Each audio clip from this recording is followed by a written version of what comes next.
네, 지난 14일로 이스라엘 주재 미국 대사관이 예루살렘 이전 2주년을 맞았습니다.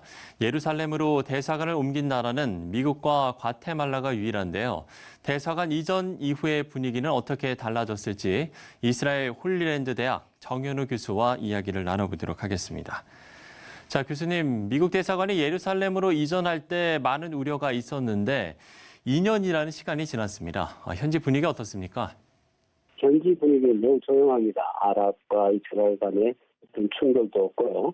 그리고 인근 아랍 국가들에서도 어떤 특별한 이런 메시지나 이런 것도 없고 조용하게 넘어가는 것 같아요. 예, 그런가 하면 이전 당시에는 12대와 이스라엘군과의 충돌도 있지 않았습니까? 하지만 최근에는 별다른 충돌은 없었던 것 같은데 이유가 특별히 있습니까? 이런 분위기는 우선 일차적으로 코로나 사태로 모든 집회가 금지되고 있는 상황 때문인 것으로 볼 수가 있습니다. 이스라엘에는 지금 거의 17,000명 가까운 확진자가 발생되고 있고, 그리고 웨스트뱅크 쪽에서도 수백 명의 이 확진자들이 있는 상황에서 크고 작은 집회가 금지되어 있는 이런 상황에서 어떤 그 충돌이 가능하지 않는 상황입니다. 또한 서테만 아랍과 팔estin 지역에서 강한 반발이 있었지 작년에도 사실 큰 충돌이 없었거든요. 이런 것들을 감안해 보면 미국 대사관의 예루살렘 이전을 아랍 측에서도 그냥 어쩔 수 없이 받아들일 수밖에 없는 것으로 이렇게 보고 있지 않나 이렇게 생각합니다.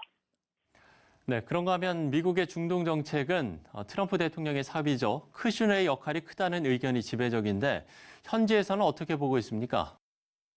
쿠시너는 어떤 의미에서 굉장히 유대인 쪽에 이스라엘 쪽에 영향을 끼친다 이렇게 볼 수가 있습니다. 그래서 어떤 객관적인 중동 평화라는 측면에서는 어떤 긍정적인 영향을 끼치지 못하고 있다는 격려가 많죠. 물론 이스라엘에서는 굉장히 호의적인 이스라엘에 호의적인 영향을 끼치고 있다. 이렇게 보는 것은 사실입니다. 네, 미국이 올해 발표한 중동 평화 구상안도 이렇다 할 성과를 거두지 못하고 있는데 이스라엘과 팔레스타인 간의 평화를 위해서 전제돼야 할 조건이 있다면 어떤 걸 좀 이야기를 할 수 있겠습니까?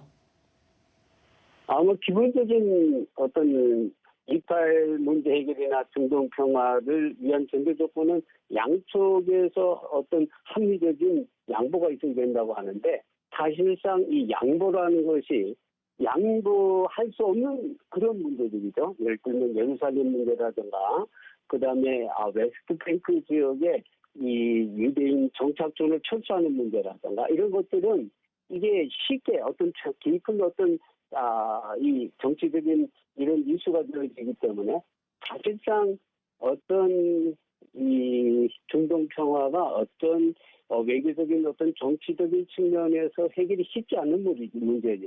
이 이스라엘 여야 거대 연합 정부는 정치적인 팔estin에 대해서 정치적인 양보를 하지 않을 것으로 보입니다. 이번 거대 연합 정부는 사실상 현 네타냐후 총리의 정치적 승리의 결과입니다.